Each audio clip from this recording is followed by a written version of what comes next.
Hey, GrowWire listeners, thanks for tuning into this episode of the GrowWire podcast. I'm your host, Jason Maynard, and I'm really excited for our guest this week. It's Kelvin Joseph. Kelvin is the CMO and COO of sports marketing group Steiner Sports. He explains how he made his transition from accounting into marketing and operations, and he got there because his wife fired him from the family startup. Really good to hear about that one. He also dives into the changing climate of marketing and how experiences rather than stuff is one of the most important things you can focus on right now. You're going to hear how Steiner Sports ran their business and changed with that big market shift and utilized the core value proposition of athletes to meet their customers' desires with one-of-a-kind experiences. Great conversation with Kelvin today. You're listening to the GrowWire podcast, a place where you'll learn the ins and outs of growing a business, running a business, or even taking your big idea, career, or personal development to the next level. It's all possible. Our host, Jason Maynard, the SVP of Marketing at Oracle NetSuite and the Editor-in-Chief of GrowWire.com, will take you on an exploration of growth through candid conversations with some of the most brilliant minds in entrepreneurship, entertainment, business development, and more. Whatever your goal, we know you'll walk away with the right tools to help fuel your own journey of growth. Before we jump into our interview with Kelvin, I want to thank our sponsors over at Blue Microphones. Everyone has a story to tell, and if you're a storyteller, you probably know Blue Mics for their iconic Yeti microphone, which has helped millions of people like myself find and amplify their voice. If you're going to create your own podcast, maybe record an album, or maybe you're on Twitch streaming and chatting about playing video games like Fortnite or something like that, like my kids are doing, you probably need to use Blue's new Yeticaster, the complete mic and boom arm system ready to connect to your laptop, bringing the ultimate broadcast studio setup to your home or office. Visit bluedesigns.com and use the special code podcast at checkout for the GrowWire price. I also want to make sure when you head over to growwire.com, lots of great articles. You got to check out this article about what time should you work for the best productivity. We actually interviewed psychologists and analyzed companies with those new fancy flexible schedules and figured out that the 8-hour workday isn't productive. Nobody wants to work 8 hours anymore. I barely want to work 4, but I have to. What can you do? Anyway, give this article a read. It walks you through how to build the best work schedule for your personality, which God knows we all want to get more productive and make a difference. Check it out, growwire.com. Thanks for joining us today, Kelvin Joseph. Kelvin, welcome. Thank you. I'm happy to be here. It's good to see you. So you've got quite an interesting ride. Started off if you were an accountant, and now you're a media executive, right? You're Go figure. You're wheeling and dealing. You're not even a CFO or finance guy anymore. You're running marketing and operations. Before we get into your whole background and what you've been doing with Steiner Sports, tell us a little bit about how you got here and where you grew up and what brought you on this journey. Well, I was the first person from my family born in this country. I actually didn't even make it to the hospital. I was so eager to be born. I ended up being born in my grandfather's house. No way. Yeah, they took me to the hospital after. Where's your family from? The Spice Island of Grenada. So like first person from my family born in this country. So like it's a great story, right? Success story. The American dream, so to speak. So it's like first person born in the country, first person to go to college. So there was a lot riding on that, you know? So I never really thought of myself as an accountant. I thought of myself as a businessman. Yeah. That was kind of weird. Like back in those days, I would watch like Wall Street and I'm like, I'm gonna be like Gordon Gekko. Greed is good. And I was a totally whacked out kid, totally. Kelvin, by the way, right now is wearing a very sharp blue suit, white shirt, purple paisley tie. You do look like you're on Wall Street right now, man. Yeah, I'm into it. So, you have the suspenders on, like no GG? No suspenders. But totally, I went to this program when I was in 11th grade, and it's called the Career Opportunities in the Accounting Profession. And they taught me that the accounting was the language of business. And they actually took me to the stock exchange, the American Stock Exchange. And I saw all these guys balding and looking all stressed out. And me and you have the same haircut right now. So we have the bald look already. But I looked at that. I was like, I don't want to be on Wall Street. Maybe this accounting thing, I should give it a try. But I totally looked at myself as a businessman.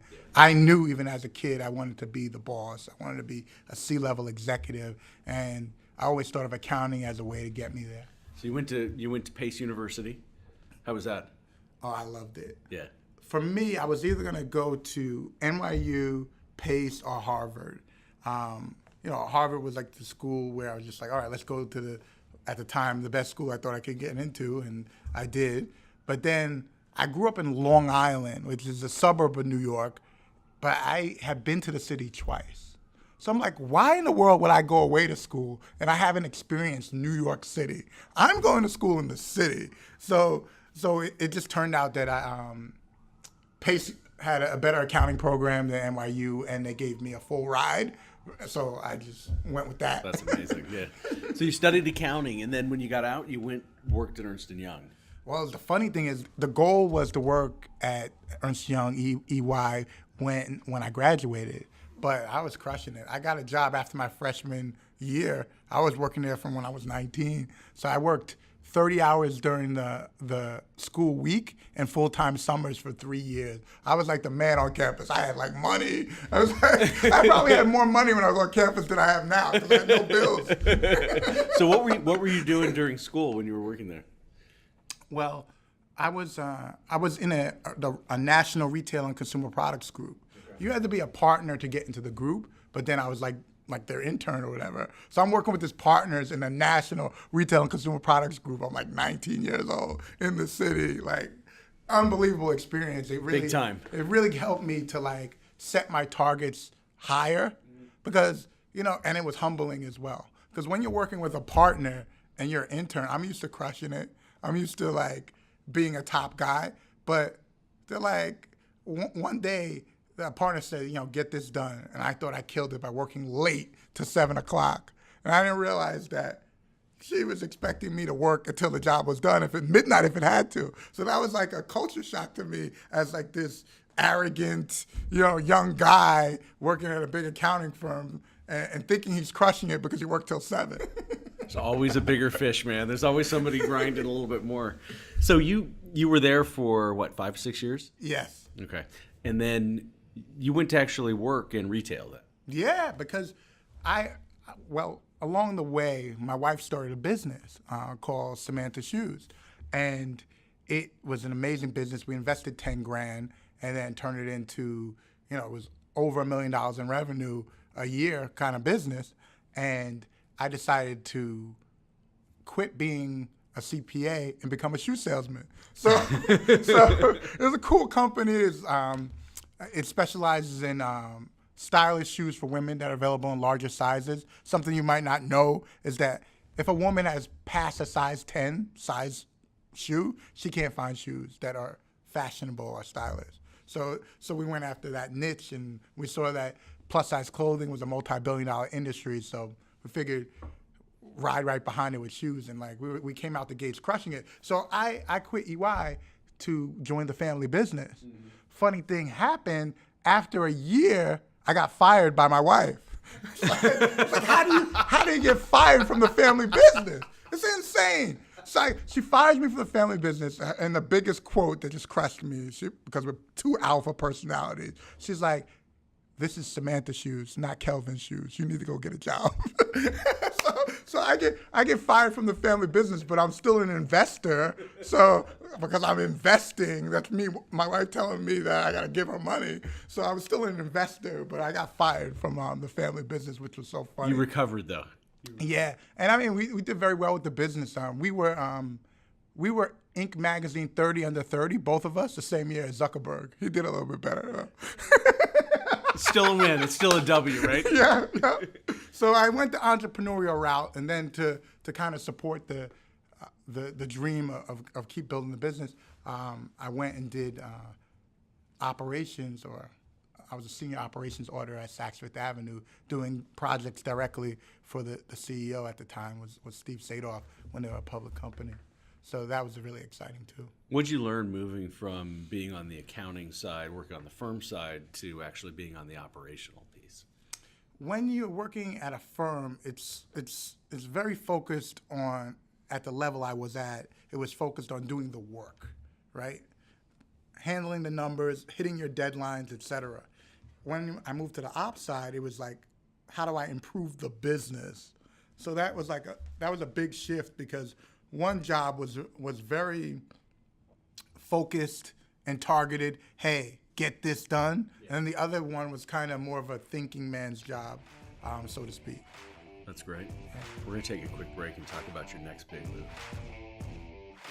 If you've ever met a famous athlete at a corporate event or gotten an official autograph, chances are Steiner Sports made it happen. Here's Brandon Steiner. We believe that there's magic in the moments that sports creates. We get customers closer to the game and help companies use the power of sports to grow their business. We've been in business 30 years, and we've had multiple systems to keep track of all the athletes and all of our customers.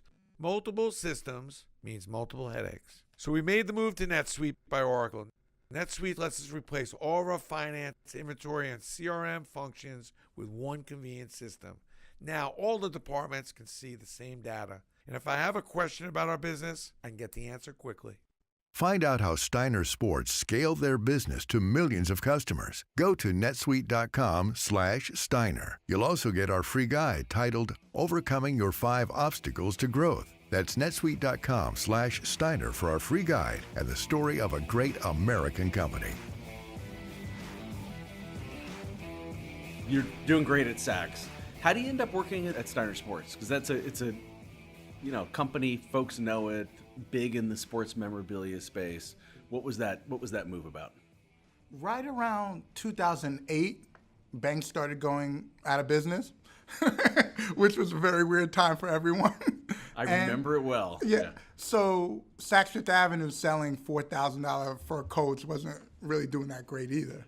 So I found out from the vice president of internal audit, who I was being groomed to replace, that his retirement was pushed back 5 years because he had a bunch of stock and it just went down.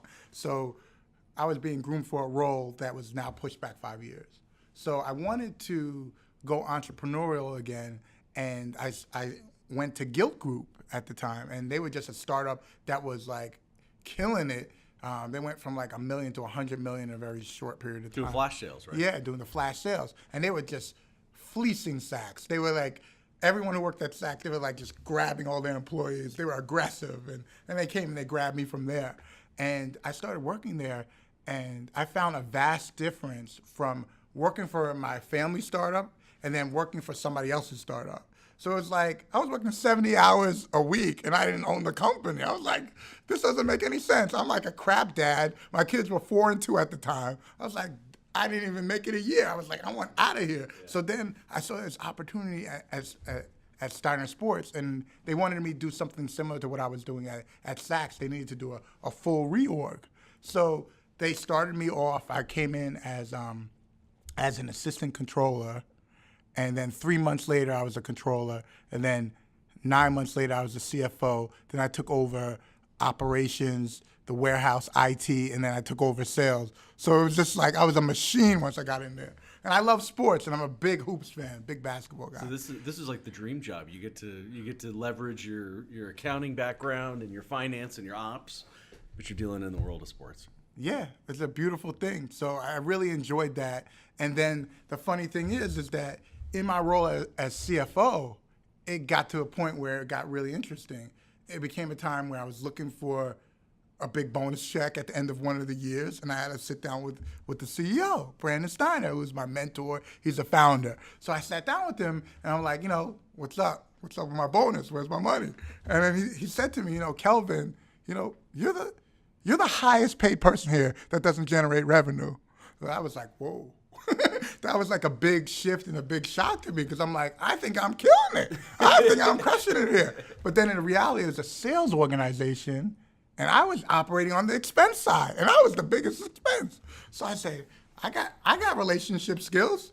I could do sales. I could do marketing. I could do business development. So then I took over the sports marketing group as well, and have been really growing it. I operate more like a president of that part of the business, really just building the corporate relationships, the key corporate contact with all of our corporate partners, and just driving the business where I was responsible for, where I was an expense, now I'm driving an additional $10 million to the business. What was the hardest part about making that transition? So you have your whole career is based on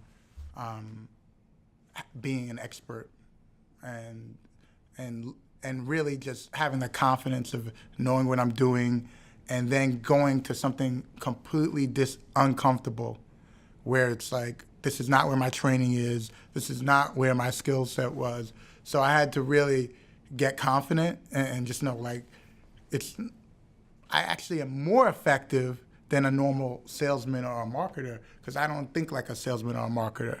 I think like a CPA. So I think return on investment for the client, value proposition, what's in it for you, and people like that. Because at the end of the day, no one wants to be sold to, but they love to buy. And it's like, you ever go into a store and if someone gives you something for free, it almost feels like you owe them. No one likes free, but you love a deal. You ever go in a store and you get a great deal? It's amazing. You feel so good. I beat the system. You love to get a deal. Like, you get to that register and you have a great deal. That's how I want to make my clients feel.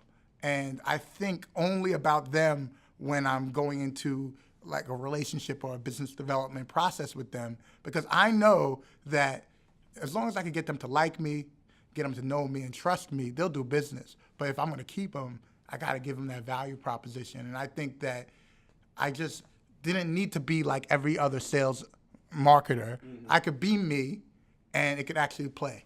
That's interesting. When you were really kind of started at Steiner, I mean, the business was selling memorabilia. And you look at where the business has gone today, you've been through a lot of changes. And some of it's caused by external factors. Talk a little bit about how that business model has changed. It's interesting that the world has changed to be a more experiential place. People understand that buying stuff is a part of their happiness, but experiencing things with their family or having moments is really taken over. Even with social media, if I give you a signed autograph by Magic Johnson, I have to come to your house to see it. But if you take a picture with him, that's blasted all across all your social media the next minute that you're looking at. So it's a much different world as far as being able to use that for business, being able to let people know, hey, look at me, I'm a star. Everybody's a star now. Yeah. So I think experiences help people with happiness, because at the end of the day, people thought they wanted to be successful, and then they realized that they really wanted to be happy. So I sell happiness now. Yeah. How did that change the way you operated? The reality of it is that everyone has to change. Amazon used to be an online bookstore. No one thinks of them that way anymore. Yeah. But we are still a world leader in sports memorabilia, and it's still the biggest part of our revenue, so it hasn't changed dramatically. We're just adding incremental revenue by helping businesses use the power of sports to grow. Yeah. The thing about it like this, most people, when they call their customers, they almost act like a bill collector. They only call when they want money, and they only want to talk about their business. And if you have a current client, they feel like they're already giving you the business, so they don't want to talk about the business. And a target or a prospect, they don't even know you and like you, so they don't want to talk about it either. So no one wants to talk about 98% of the businesses out there. No one wants to hear what they have to say. Yeah. So I've been using the power of sports by, if I have a client that's doing something in Philadelphia, I'll show up with Dr. J, and then all of a sudden, all the decision makers in Philadelphia show up as well. Yeah, and you leverage that, and that makes the conversation. So Steiner was acquired by Omnicom how long ago? It was 18 years ago? Yeah. 17. So this is the fascinating part. So you've changed your business model inside of a larger organization. So obviously Omnicom's a conglomerate. How does that change, or does it not change the way that you can operate? What are the benefits from being part of a larger organization? What are some of the challenges that you have? When you're part of a larger organization, you have cash, right? That's a big deal. That's a lot of companies that spend half their time like capital raising and getting funded because they're undercapitalized. Most businesses are. So you don't have to worry about that when you're with a large company. They do tell you what to do. That's like a they thing. Have an opinion. Yeah, they have an opinion, and they want you to hit certain numbers, which is important to them, and they're always looking for more. Yeah. So how they evaluate how good you are is, hey, how well did you do last year? Okay, add X to that. Yeah. And every year it's that, or you're no good. Yeah. That makes sense. When you look back at what's changed over the last 7-8 years in your business, what's been the thing that has surprised you the most? It has surprised me that celebrity culture in this country has changed dramatically. Like, who is a celebrity now? Like, everybody's a celebrity and no one's a celebrity. It used to be a situation, I would say 8 years ago, where there were like real celebrities and like people followed after them. People wanted to buy what they were selling. So now it's a little bit weird because the way people look at themselves with social media is that everyone is like a news channel. Everyone's a celebrity. So I think that culture has changed a lot. So a lot of times I'm doing events with athletes.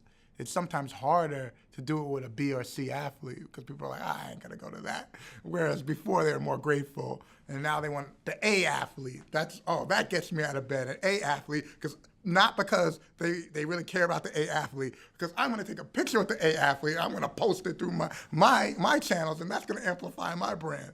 Everybody's thinking like that. Even like 13-year-old girls are thinking like that. That's crazy. So it's completely changed that way. We're going to take a quick break and then we're going to talk about how these customer expectations change and how you navigate that transition. Which American company started with a guy in a garage, was featured on Shark Tank, and now has over 1 million customers? Hint, they're reducing crime in neighborhoods everywhere. Here's Ring Video Doorbell founder Jamie Siminoff with his secret to success. It's true. In just a few years, we've had huge growth. We've hired hundreds of people, expanded our warehouse, and we're shipping millions of units a year, all while making sure our customers are happy. I've had lots of things to worry about, but I never worry about our finance and accounting because we use NetSuite from Oracle. From the beginning, NetSuite let me see what's going on with my business in real time, from revenues to expenses, customers and orders, even HR. I run my business from a dashboard right on my phone. NetSuite has been my business management system from 10 to a team of over 1,000, and NetSuite will be my choice as we continue to innovate and grow. Go to netsuite.com/ring to see how Jamie scaled his business. You'll also get our free guide titled Overcoming Your 5 Obstacles to Growth. That's netsuite.com/ring for your free guide and the story of a great American company. netsuite.com/ring.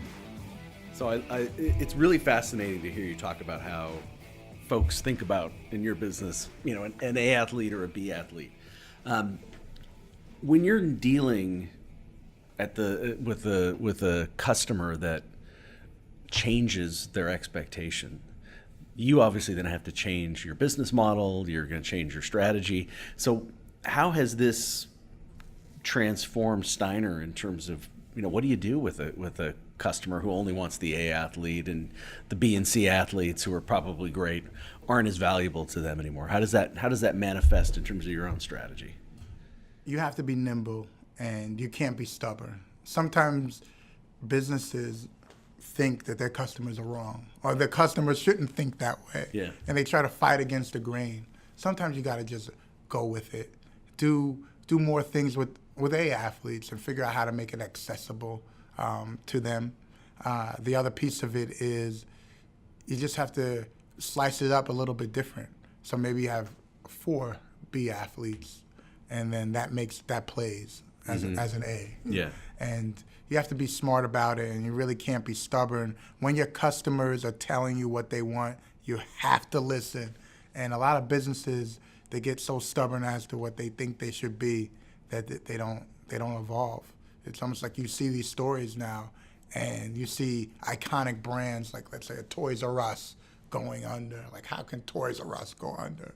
It's like, when the internet came out, they were like, you know what, Amazon, you could ship our toys. Probably not a good idea. Yeah. But they were stubborn. Well, this is what fascinates me about what you guys have done in your business, because there are so many companies that had one model that worked for a relatively long period of time. They had a great margin structure. They were fine. And then something comes along that changes the consumer expectation, and they have a hard time adapting or moving to this business that might have a different margin structure, but it's where the eyeballs of the consumer's going. Yeah. And what's been fascinating to me, I'll get to the question here, is you've been able to add call it your sports experience piece to your traditional business in a way that they complement each other and they don't necessarily compete. And maybe talk a little bit about that just at a general level, because I think most businesses have that problem in one shape or form if they've been around for a little while. Right. And I think a lot of businesses can benefit from really double down on analyzing what their secret sauce is and what their real value proposition is. What Steiner Sports always has been is able to get access to the biggest stars, the biggest sports figures in the world. And just making a small shift, and instead of just asking those athletes to sign autographs, asking them, instead of sitting in a room and signing autographs for 2 hours, will you stand in front of an audience and speak, shake hands, kiss baby? And it was the same phone call. Mm-hmm. You know, you could ask the same question in the same phone call. Yeah. It just became like an efficiency. And if you look at an Amazon, when they perfected how to ship books to people, then their other verticals really was leveraging their secret sauce. We spend $30 million a year on athletes. I'm not saying all these athletes are our best friends. All I'm saying is that we spend $30 million a year on athletes. That's powerful. And we allow other companies to use our buying power as leverage to make it work for them. Because if you went to Walmart's suppliers right now and told them you wanted to buy a pencil, it wouldn't make any sense. It probably wouldn't work. So instead of going direct to an athlete, and they go to us, and we're able to not only provide them with guidance and knowledge as to how to use an athlete to grow their business and spark their marketing, but also we have the leverage that we've been stuffing $30 million into people's pockets for a very long time. Yeah. Were the athletes open to this when this change first started happening?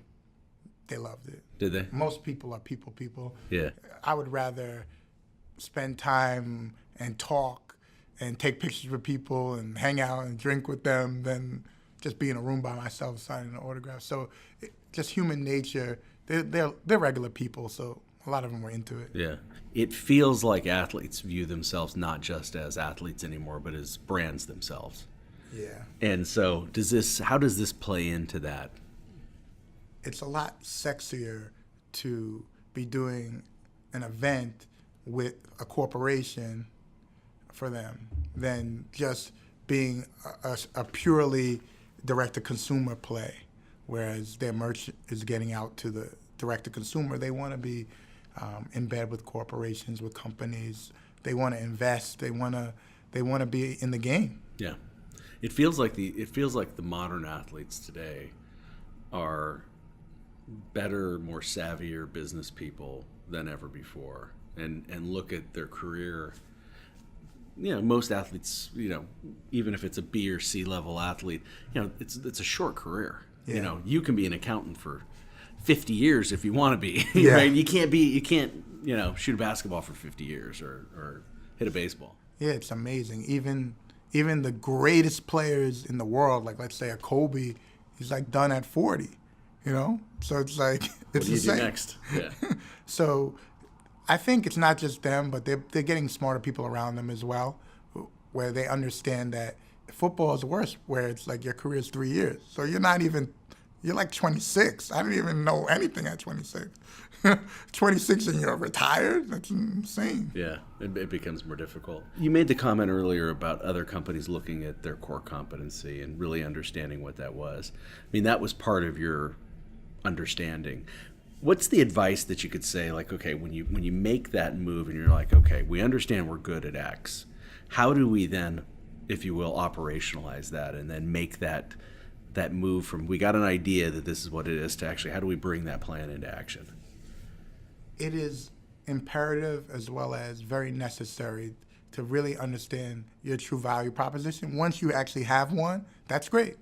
And the only way to really grow your business is to build upon your core business using your skill set. So I think a lot of businesses are figuring that out, but it's becoming harder and harder to have a value proposition where in this competitive world where there's someone next to you with the same value proposition. So your secret sauce has to have a secret spice. So yeah. It's so interesting that it's not just about your core competency and value proposition anymore. It's how does that compete with others, and how well do you deliver and how well do you execute upon what you're promising? So my advice to corporations would be it's less about the idea, and sometimes it's about the execution, because there might be other people that could just copy your idea. Yeah. So now if they execute your idea better, then what do you have? What are you left with? So the key is move past the idea, the great idea, move to amazing execution and amazing customer service and reliability. Was everybody on board at Steiner when these changes were happening? Did everybody in the organization grok it, or did you have to sort of, cajole some of the folks to come along with you and go through some of that natural tension?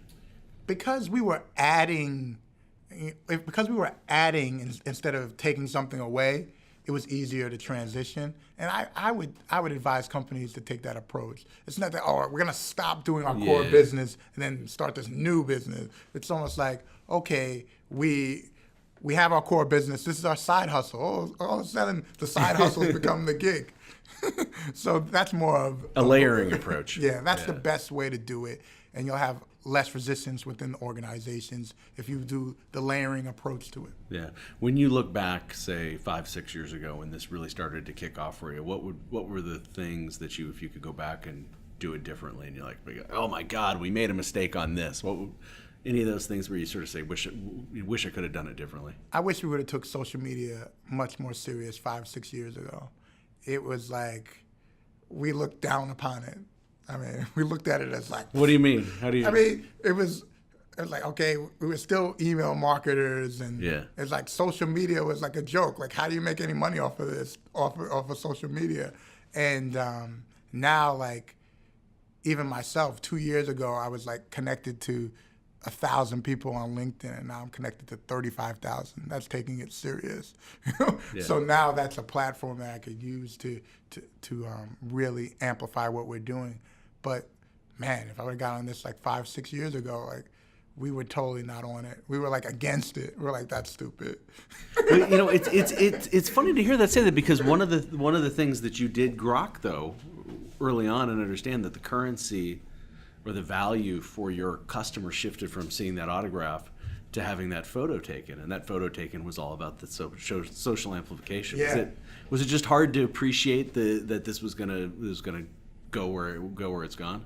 No one predicted this. Yeah. It's insane. It's almost like people are not even enjoying their food. They have to stop and take a picture of it and share it before they can even eat it, before they even pray. They're like, yo, let me take a picture of this meal so I can share it with my friends. Like, no one knew it was going to go to this extreme degree. Well, you guys have tapped into it, though, really well. Oh, we're into it now. Yeah.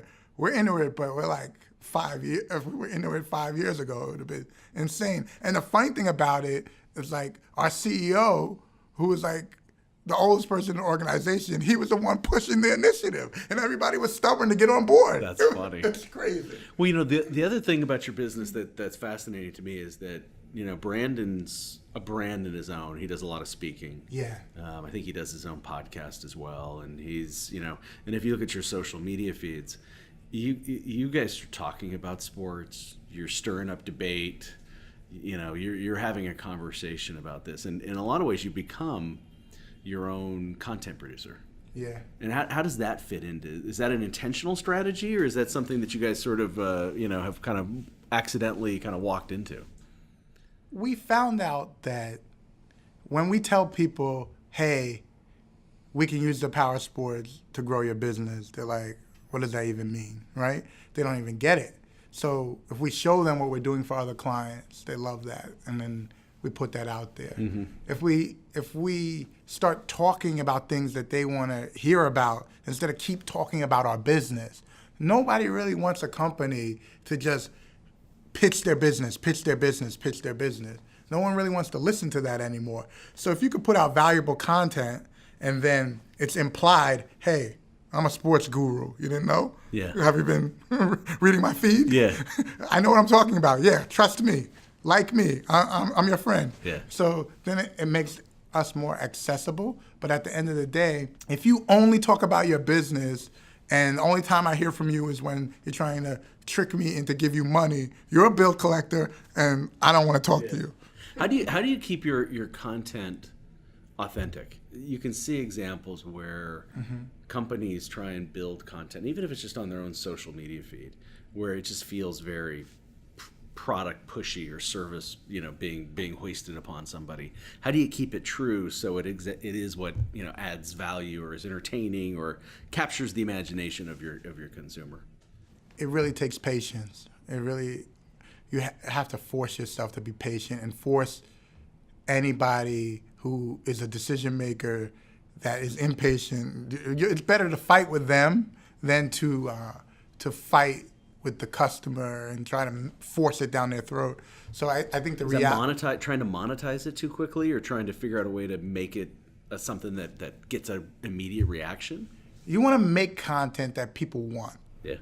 You don't want to make content that makes it fast for you to sell something to someone, because that's like it's over. It's over. It just doesn't work anymore. They'll tune you out. That's why no one watches commercials. How many billions of dollars are spent on commercials, and that no one is watching. Yeah, that's interesting. We've got a little bit of time left here. I wanted to ask you one other kind of question. So where does Steiner go next? Where do you go next? Well, Steiner Sports is set up for amazing growth as we grow the sports marketing. We're really excited about that, and we're really committed to it. The reality of it is that we're finding that every business is fighting for customers' attention, fighting for customers' time. You can't take people out for steak dinner anymore. Those days are over. So we're creating these amazing experiences where companies can use that to entertain prospects, entertain clients, get implied endorsements from athletes. And we think that that's going to be a part of the future. As it relates to me, I mean, I'm always developing. I feel like I figured out what I wanted to be when I grow up, like 2 years ago. So it's so funny, but at the end of the day, I'm really focused. I enjoy working with companies, and there's some companies that we're working with now where we don't even talk about sports. We're just helping them outsource CMO services, and they can't afford a big marketing agency. But I started pitching companies on just a simple idea. I said, this is an idea. You can hire a kid right out of school, pay his benefits, and him not know much, or you can give me that same money, and you'll get a fractional piece of me. So that's been really exciting too, with some smaller companies that we've been doing that with, and that's going to be a part of the future too. So I love your quote that I love to sell happiness. So talk more about, what does that mean to you when you sell happiness? Happiness is everything. It's what drives us. It's a part of everything we do. It's why we work so hard for our families. We used to think that we want to be successful in our careers. We don't want to be successful in our career. We want to be happy in our life. Yeah. So our career is a part of our life, a part of our happiness. So the fact is that by having these amazing events with athletes, I've had clients come up to me and say, Kelvin, this is the best day of my life. I'm like, huh? No. This can't be the best day of life. Maybe the top 3. You're married, you got kids, so hopefully this is just in the top 3. But I love you. So having these experiences with clients where they do say that, I hope they mean something different. But I'm delivering happiness to them, and their businesses are growing, and it's a lot more fun than just crunching the numbers within a sports marketing company.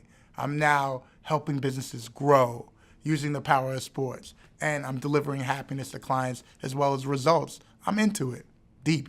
This is exciting stuff. Well, I think you're onto something big here, because as we all know, experiences are becoming more and more important every day. So congrats on your success, and thanks for your time. All right, thanks for having me. Appreciate it.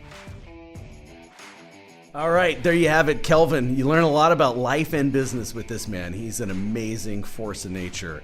The key to marketing your business, providing unique experiences, whether it's through events, social media, content, whatever you deliver. Thanks so much for Kelvin Joseph for coming on this episode, sharing his stories. I also want to give a big thanks to everyone who made it possible. All of our sponsors, our editing crew over at Lampstand, and our producer, Kendall Fisher. Adios. You just listened to the Grow Wire podcast with host Jason Maynard. Make sure to tune in every week for another episode full of tips, tools, and strategies to take your personal and professional growth to the next level. Until next time.